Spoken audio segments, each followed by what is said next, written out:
adalah Allah seperti Allah adalah Allah. Paulus menggunakan perkataan yang sama. Dia setara dengan Allah. Di dalam Yohanes pasal yang ke-16 ayat yang ke-15, di mana Paulus menjelaskan Yesus ini setara dengan Allah. Dan di dalam Yohanes pasal yang ke-16 ayat yang ke-15, 1, 2, 3, segala sesuatu yang Bapa punya adalah aku punya. Sebab itu aku berkata, Ia akan memberikan kepadamu apa yang diterimanya daripadaku. Yesus mengatakan yang sama. Dan Paulus mengulangi apa yang Yesus sedang ungkapkan di dalam hal ayat yang ke-15 ini, di mana segala sesuatu yang Bapa punya, Yesus mengatakan apa? Adalah aku punya. Mengapa? Karena Yesus setara dengan Allah. Karena Yesus adalah Allah seperti Allah adalah Allah. Apa yang ada pada Allah adalah kepunyaan Yesus juga. Dan waktu saudara-saudari berdoa kepada Allah, dan saudara-saudari mengatakan Allah telah menjawab doaku, saudara pada masa yang sama juga sedang mengatakan Yesus telah menjawab doaku. Apabila kita melihat Allah memberkati hidupmu, itu juga pada masa yang sama bermaksud Yesus telah memberkati hidupmu. Dan kalau kita melihat bahwa Yesus telah memberkati kehidupanmu, itu berarti pada masa yang sama Allah telah memberkati kehidupan saudara-saudari. Karena Yesus setara dengan Allah. Penjelasan di dalam ayat 6 ini,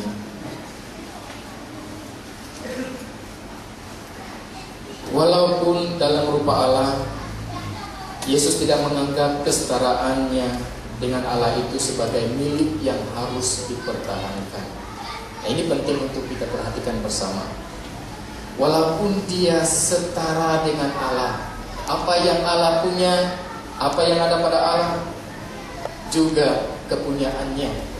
Tetapi ini, ketika dia datang ke bumi, saudara-saudari, dia tidak mempertahankan kesetaraannya itu dengan Allah untuk menjadi pengantara antara Allah dengan manusia. Dia tidak mempertahankan kesetaraannya itu. Dia tidak mempertahankan kesamaannya dengan Allah itu, kekuasaannya dengan Allah itu. Dia tidak mempertahankan itu untuk menjadi pengantara antara Allah dengan manusia. Hal yang kedua daripada Filipi pasal yang kedua itu tadi, bagaimana Yesus menjadi pengantara, bagaimana ia melakukannya. Paulus yang kedua menjelaskan bahwa Yesus datang sebagai manusia. Nah, yang pertama tadi Paulus menjelaskan bahwa Yesus datang dari surga. Yang kedua, Paulus menjelaskan bagaimana Yesus menjadi pengantara. Dia menjelaskan bahwa Yesus datang sebagai manusia. Lihat di dalam ayat yang ke-7 dan ayat yang ke-8e. 1, 2, 3. Melainkan telah mengosongkan dirinya sendiri dan mengambil rupa seorang hamba dan menjadi sama dengan manusia, dan dalam keadaan sebagai manusia. Paulus menjelaskan bahwa Yesus datang sebagai manusia. Nah, ahli teologi menyebut kedatangan Yesus dalam keadaan ini sebagai manusia itu penjelmaan. Yesus menjelma sebagai manusia. Yesus menjelma dari Allah sepenuhnya menjadi manusia sepenuhnya. Yesus datang sebagai manusia. Dalam penjelmaannya itu dia menjelma dari Allah sepenuhnya menjadi manusia sepenuhnya. Terdapat 4 frasa menjelaskan bagaimana penjelmaan Yesus. Kita lihat bersama-sama. Yang pertama, dari ayat yang ke-7 itu, Yesus mengosongkan dirinya. Tadi di dalam ayat yang 7 ini, di dalam ayat 7 mengatakan bahwa dia telah mengosongkan dirinya. Ini bermaksud Yesus menjadikan dirinya tak punya apa-apa. Yesus menjadikan dirinya tak punya apa-apa. Yesus membiarkan dirinya tidak memiliki apa-apa waktu ia datang ke dunia ini. Sehingga Paulus menyebutnya dia datang dengan mengosongkan dirinya. Ya, saya mengambil satu contoh supaya kita dapat jelas dengan bagaimana Yesus menjadi pengantara di antara manusia dengan Allah untuk memampukan kita mengasihi Allah dan mengasihi sesama manusia. Sebagai contoh, ada seorang yang berpangkat jenderal. Ada tentara di sini ya, dia paham. Seorang yang berpangkat jenderal, waktu dia memakai uniformnya, semua anak-anak buahnya memang tabi kepada dia. Semua mesti menghormati dia. Tetapi bagaimana waktu ia membuka uniformnya dan berjalan di pasar raya? Dia akan menjadi sama seperti orang biasa. Dan orang biasa tidak akan mengenal siapa dia. Dan pertanyaannya sekarang ini, apakah jenderal ini masih berpangkat jenderal walaupun dia berjalan di luar sana sama seperti orang awam? Apakah dia masih? Ya, dia masih jenderal. Dia masih punya pangkat, dia punya title itu masih padanya. Tapi adakah dia memakai uniformnya? Apakah dia di luar sana memakai uniformnya? Tadi saya telah mengatakan bahwa dia membuka uniformnya lalu berjalan ke pasar raya seperti manusia ataupun orang awam biasa. Persoalannya, apakah dia masih seorang jenderal? Jawabannya ya. Apakah dia memakai uniformnya? Tidak, bukan? Dia tidak memakai uniform. Saudara tahu bahwa Yesus mengambil rupa manusia seperti itu. Dia mengambil pakaian manusia biasa. Waktu dia datang menjadi perantara antara Allah dengan manusia, dia mengambil uniform manusia. Dia mengambil rupa manusia. Tapi apakah dia masih setara dengan Allah? Dia tetap setara dengan Allah. Keilahiannya tidak berubah. Dia tetap sebagai Allah walaupun dia datang dalam rupa manusia. Frasa yang kedua yang perlu kita perhatikan adalah dari ayat yang 7 ini, di mana Yesus Paulus mengatakan Yesus mengambil rupa seorang hamba.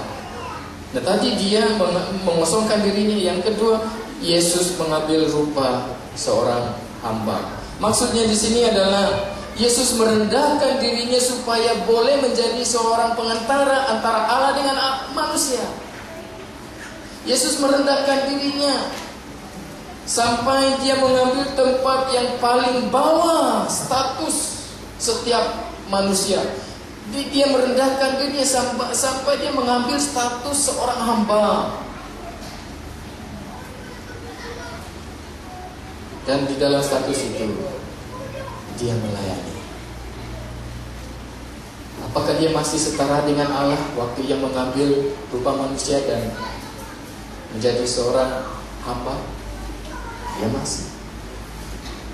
Yang ketiga, Yesus menjadi sama dengan manusia. Juga dari ayat yang 7 ini, Yesus menjadi sama dengan manusia.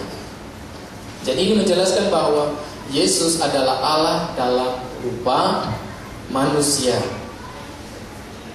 Dia adalah Allah seperti Allah adalah Allah, dan dia pada masa yang sama adalah manusia seperti manusia adalah manusia.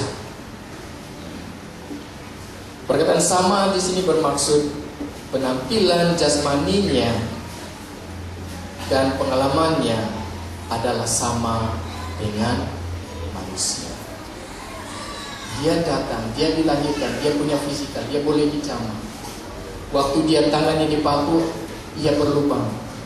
Bahkan ahli-ahli Taurat, teologi juga mengatakan pada hari ini masih ada tanda lubang di tangannya, karena dia telah datang dengan rupa manusia. Jadi ini membawa dia untuk mengalami apa yang saudara-saudari alami.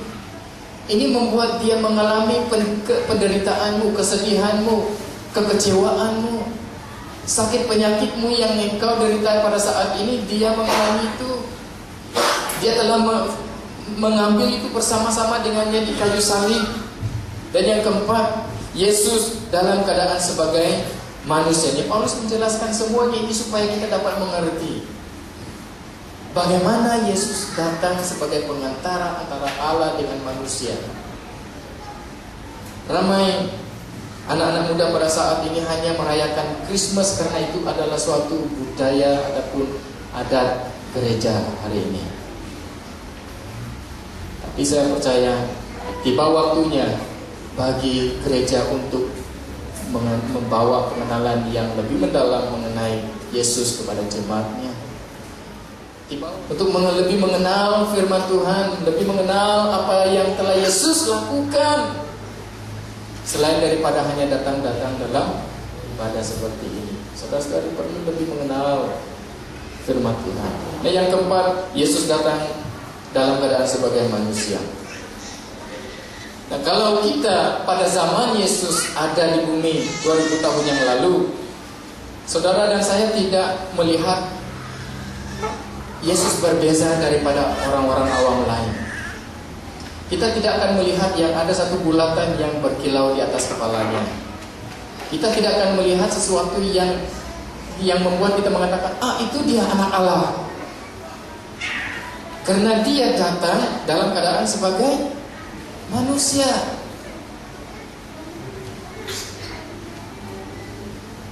Jadi dia tidak kelihatan berbeda dari segi bentuk tubuh fisikalnya, pengalamannya.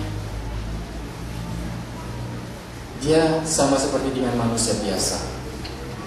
Dia makan, dia merasa haus, dia keletihan,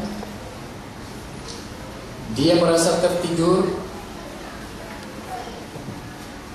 dia merasa semua kekecewaan yang ada pada kita pada hari ini, dia turut merasakannya. Dia turut dicobai. Tapi satu hal yang firman katakan, dia tidak berbuat dosa. Nah, dia merasakan semuanya ini, saudari. Nah, walaupun dia adalah Allah, dia memilih untuk menjadi sama dengan manusia, sehingga terjadilah Immanuel. Immanuel yang berarti Allah beserta kita. Immanuel ini tidak akan terjadi, saudara, kalau dia tidak memilih untuk menjadi sama dengan manusia. Immanuel tidak akan terjadi kalau Yesus sendiri tidak memilih untuk datang sebagai manusia. Hal yang ketiga, bagaimana Yesus menjadi pengantara. Paulus menjelaskan di dalam ayat yang ke-8b. Paulus mengatakan bahwa Yesus memilih untuk mati di kayu salib. Yesus memilih untuk mati di kayu salib. Ayat yang ke-8, 1, 2, 3. Dan dalam keadaan sebagai manusia, ia telah merendahkan dirinya dan taat sampai mati, bahkan sampai mati di kayu salib. Saudara, perayaan Natal ini bukan suatu keadaan di mana kita akan menghiasi gedung, menghiasi dengan pokok Christmas, dengan lampu yang berkelip-kelip. Akhir kehidupan Tuhan Yesus, dia mati di kayu salib. Suatu pengalaman yang berat untuknya. Dan kita perlu menghayati hal ini, saudari. Karena bagi orang-orang Yahudi, penyaliban adalah cara penghukuman yang paling terkutuk. Dan cara kematian Yesus di kayu salib dan cara kematian yang Yesus pilih adalah satu cara kehidupan pilihan yang sangat menderita, dan dia sangat merasa keji dengan pilihan ini. Dia merasa sesuatu yang sebenarnya tidak patut bagi seorang Allah mati dengan cara seperti ini, karena cara mati di kayu salib adalah suatu hukuman yang paling terkutuk. Lihat di dalam Ulangan pasal yang ke-21 ayat 22 hingga 23. Kita membaca ini. Nah, ini keadaan dari perjanjian lama mengenai Yesus. Bagaimana kematian Yesus di kayu salib adalah satu kutukan buatnya, karena ia terjadi, sudah dinyatakan, dijelaskan sebelum kedatangannya di dalam perjanjian lama. Di dalam Ulangan pasal yang ke-21 22 hingga 23. 1 2 3. Apabila seseorang berbuat dosa yang sepadan dengan hukuman mati, lalu ia dihukum mati, kemudian kau gantung dia pada sebuah tiang, maka janganlah mayatnya dibiarkan semalam-malaman pada tiang itu, tetapi haruslah engkau menguburkan dia pada hari itu juga. Sebab seorang yang digantung terkutuk oleh Allah. Janganlah engkau menajiskan tanah dan yang diberikan Tuhan Allahmu kepadamu menjadi milik pusaka.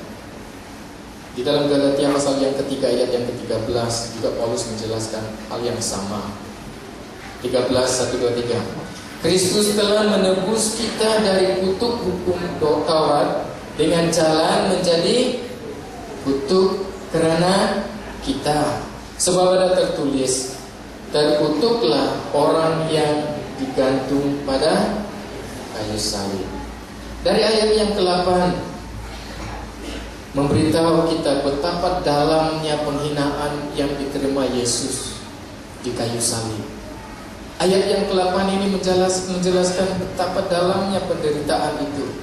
Tetapi mengapa Yesus memilih cara ini? Mengapa Yesus memilih jalan ini? Sebabnya adalah kita perlu ditebus, dan kita tidak mampu untuk menebus diri kita sendiri daripada kuasa dosa. Maka kita perlu seorang penebus yang mampu melakukannya, dan seorang penebus yang paling layak, yang paling sesuai, yang paling sempurna untuk melakukannya adalah Yesus sendiri. Itu sebabnya dia memilih cara ini. Dan pada zaman Tuhan Yesus disalibkan ini, sebenarnya dia bukan seorang, ataupun bukan hanya dia dan dua temannya yang di sebelah kiri kanannya yang disalibkan pada zaman itu. Sudah ramai, sudah ratusan orang yang disalibkan dengan cara yang sama. Sebab apa? Sebab itu cara orang-orang Romawi memberi hukuman kepada orang yang paling jahat. Itu cara penghukuman yang paling berat diberikan kepada penjenayah-penjenayah. Jadi orang-orang yang memberontak kerajaan kepimpinan orang Romawi akan ditangkap dan diberi hukuman mati di kayu salib. Dan pada waktu seseorang memikul salibnya untuk digantung karena dia telah berbuat salah, saudara tidak akan datang kepadanya dan mengatakan, oh kasihan engkau. Saudara tidak akan datang kepadanya dan memberi minuman buatnya. Sebab saudara tahu dia patut dihukum di kayu salib. Karena itu cara hukuman yang patut diberi kepada orang seperti itu. Saudara tidak akan mengatakan kasihan dia, melainkan saudara akan mengatakan iya, baru tahu. Saudara akan mengatakan, engkau layak dihukum, engkau patut disalib 2 kali. Mungkin saudara boleh mengatakan begitu. Yesus itu adalah satu cara yang paling terkutuk untuk dia. Tapi mengapa dia memilih untuk itu? Ada satu rahasia yang iblis sendiri tidak tahu. Kalau Yesus disalibkan, rahasia itu iblis tidak tahu apa yang akan terjadi. Dan rahasianya adalah darah Yesus menjadi penawar yang sempurna untuk melawan penyakit yang disebut dosa. Yesus memilih cara penyaliban ini supaya darahnya yang berkuasa untuk memulihkan orang-orang berdosa, untuk menyembuh orang-orang yang berdosa, untuk mengampuni orang-orang berdosa. Karena tidak ada cara yang lain. Tidak ada cara yang lain. Darah Yesus telah melakukan sesuatu yang dasar. Dan Yesus tidak menolak untuk mati di kayu salib. Lihat di dalam 1 Yohanes pasal yang pertama ayat yang ke-7. 1 Yohanes pasal yang pertama ayat yang ke-7 mengatakan 1, 2, 3. Tetapi jika kita hidup di dalam terang sama seperti Dia ada di dalam terang, maka kita beroleh persekutuan seorang dengan yang lain. Dan darah Yesus anaknya itu menyucikan kita daripada segala dosa. Saudara bayangkan ayat ini. Buka hatimu untuk melihat ayat ini. Yesus memilih kayu salib untuk mati. Dia memilih zaman penghukuman penyaliban itu supaya melalui darahnya yang tercurah menyucikan kita dari segala dosa. Mengapa Yesus tidak memilih zaman sekarang? Sebab sekarang tidak ada cara penyaliban ataupun penghukuman yang berat kepada pesalah-pesalah melalui cara penyaliban. Yesus datang tepat pada waktunya. Nah, ini kita perlu belajar dari sejarah gereja dan sejarah bagaimana penggenapan daripada apa yang terjadi pada Yesus. Yang terakhir, bagaimana Yesus menjadi pengantara di antara Allah dengan manusia supaya Ia menjadi sumber kasih yang memampukan kita untuk mengasihi Allah dan mengasihi sesama manusia. Yang terakhir, yang keempat adalah dari ayat yang ke-9 hingga ayat yang ke-11, Paulus menjelaskan akibat pilihan Yesus itu. Nah, ini penggenapan, ini pengakhiran karya Yesus sendiri. Ayat yang ke-9, 1, 2, 3. Itulah sebabnya Allah sangat meninggikan Dia dan mengaruniakan kepadanya nama di atas segala nama, supaya dalam nama Yesus bertekuk lutut segala yang ada di langit dan yang ada di atas bumi dan yang ada di bawah bumi, dan segala lidah mengaku Yesus Kristus adalah Tuhan, bagi kemuliaan Allah Bapa. Di sini penggenapan karya Yesus Kristus sendiri. Dia telah bermula dari surga, mengambil rupa manusia dan menjadi seorang hamba, dan akhirnya dia menggenapi penggenapan yang dinubuatkan tentang kedatangannya itu. Dan di dalam ayat yang ke-9 mengatakan, sekembalinya Yesus ke surga, Allah sangat meninggikan Dia